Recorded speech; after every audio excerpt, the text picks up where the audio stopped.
Good day, I'm Andrea Chisholm and this is your JIS News for Tuesday, February 4. Jamaica continues to make headway in the fight against human trafficking. The Organized Crime Investigative Division OCID reports that since 2005, it has rescued over 41 victims. Details from Simone Wolf. Of the 41 victims rescued by the Trafficking in Persons TIP unit within OCID, 27 of them were rescued within the last 2 years. The TIP unit has also conducted about 72 raids. Additionally, the TIP unit has a total of 7 cases before the courts in Jamaica. There are 28 cases that are currently under investigation, 4 of which involve transnational investigations. Deputy Commissioner of Police Carl Williams was giving an update at a recent seminar aimed at ensuring that all stakeholders were aware of the latest legislation and initiatives to fight human trafficking. He said the police would be relentless in their quest to apprehend criminals by keeping up to date with the latest trends. The Jamaica Constabulary Force will continue to monitor foreign nationals, especially young females, and ensure that their passports are inspected on a regular basis. The National Task Force Against Trafficking in Persons and other stakeholders have also trained more than 5,000 persons in Jamaica and other Caribbean countries to assist law enforcers. There is evidence that the efforts are paying off. In 2013, Jamaica was upgraded from the United States State Department's Tier 2 watch list to Tier 2, indicating government's progress in the fight against human trafficking. The transnational organized crime is valued at some $32 billion per annum. Meanwhile, the government is on a mission to ensure that all cases related to human trafficking can stand up to scrutiny before the courts. This follows a 4-day Prosecutors Training seminar held recently at the Sunset Jamaica Grand Resort in Ocho Rios. Justice Minister Mark Golding said the goal was to ensure that the criminal justice system was effective. It is an effective criminal justice system that will disable those who are participating in this exploitative form of crime and will deter would-be traffickers from getting involved in it. In the meantime, Director of Public Prosecutions Paula Llewellyn said the Sexual Offences and Human Trafficking Unit within her department was working closely with the police to secure convictions.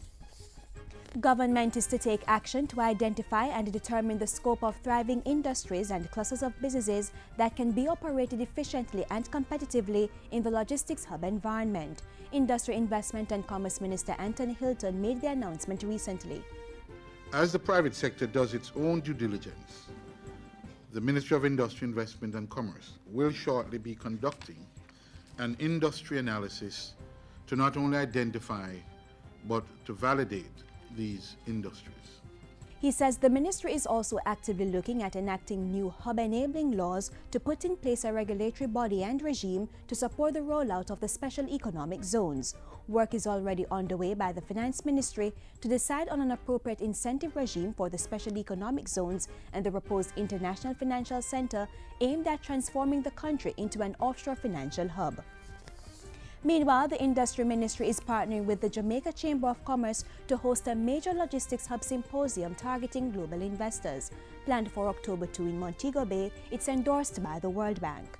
This symposium will bring together members of the Jamaican private sector and global investors seeking linkages with Jamaican companies.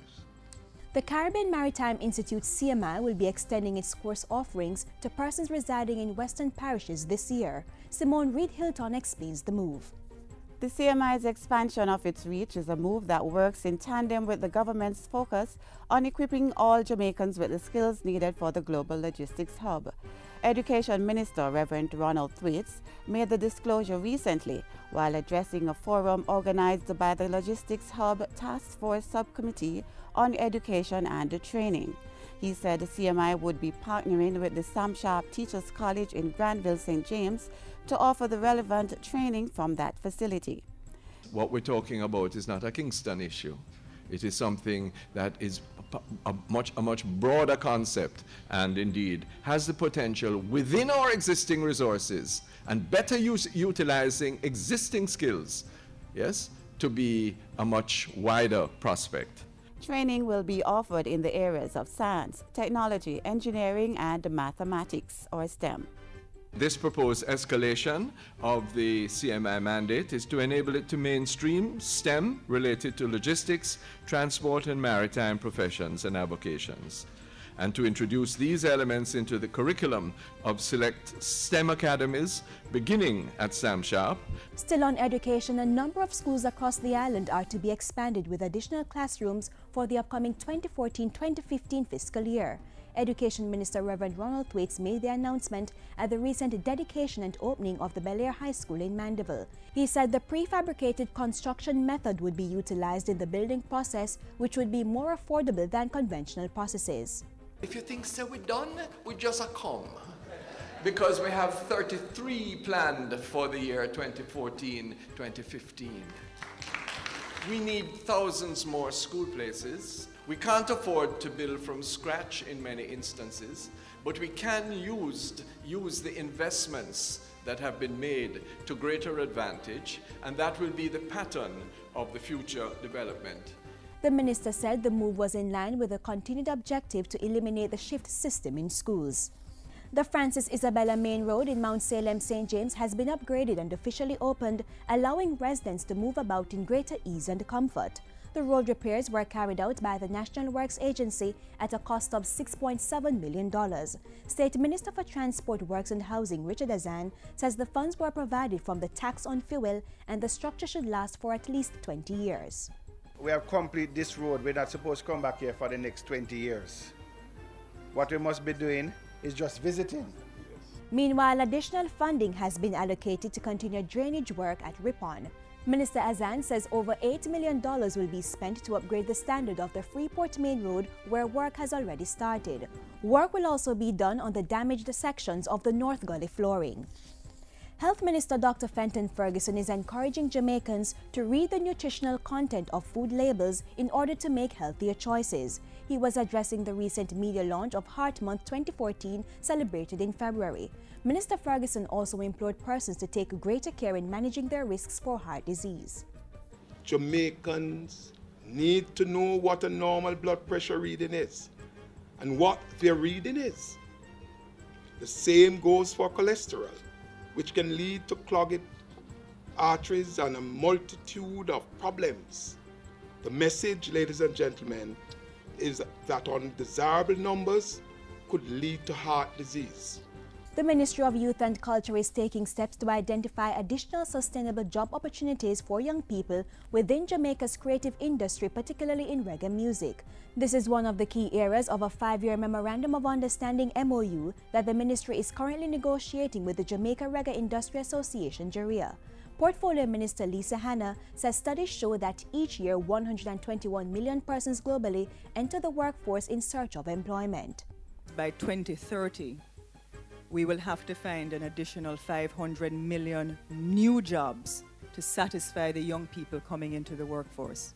Music, the creative industries, culture is a way that we're looking to make sure that we can provide some of those jobs. Minister Hanna was speaking at the recent launch of Reggae Month. She said the MOU would enable JIS to use the ministry's facilities such as the Louise Bennett Garden Theatre for its activities. Upcoming events on the Reggae Month agenda include the 13th Annual Trenchtown Community Festival, a trade fair, symposia, concerts and live events.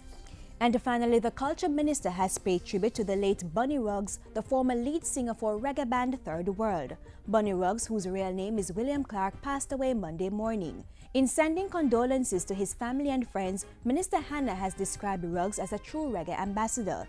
He would have celebrated his 66th birthday this coming Thursday. And that's it for JIS News Today. I'm Andrea Chisholm. Thank you for watching.